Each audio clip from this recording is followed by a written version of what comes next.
l'IPS Serein est un partenaire depuis de nombreuses années. Donc, c'est un établissement scolaire où on a quand même un contingent de joueurs important. Et puis, c'est important parce que voilà, les pouvoirs politiques sont là. Sans eux, c'est un petit peu compliqué de pouvoir avoir cette aide pour mettre nos jeunes joueurs dans un cadre de travail optimal.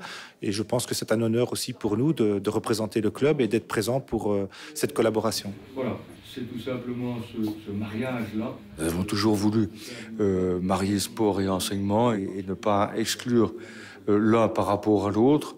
Mais au-delà de le vouloir, il faut vraiment le mettre en œuvre. Et ça, c'est pas toujours simple. Nous voulons que ces jeunes soient nantis d'un diplôme correct, avec un accès à l'enseignement supérieur, par exemple, parce que demain, ils seront des vedettes ou ils ne seront plus des vedettes, même s'ils l'avaient été, et donc il faut qu'ils se reconditionnent. On voulait vraiment trouver des solutions et cette maison étant inoccupée, on a tout de suite échafaudé le projet de l'occuper avec nos élèves.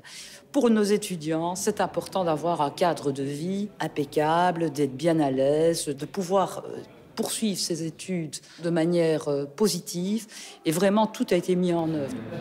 Donc il y a Kim Mangala qui est évidemment repris sur le poster, Corentin Fioré, Mehdi Carcella et toute une série d'autres joueurs qui sont sur les posters. Mais sur les posters, il y a également des joueurs qui sont actuellement en cours de cursus scolaire et nous avons prévu bien sûr d'actualiser les posters au fur et à mesure. Donc ce sont vraiment des posters qui vont bouger selon la tendance, la dynamique sportive.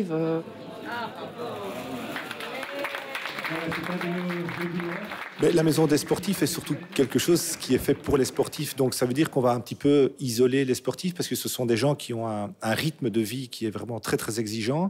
Et donc le fait d'avoir cette maison des sportifs avec l'encadrement va nous permettre de justement pouvoir élever encore le niveau d'exigence, mais surtout ne pas perdre de temps au niveau de la scolarité pour que ces jeunes puissent avancer dans leurs projets sportifs et scolaires.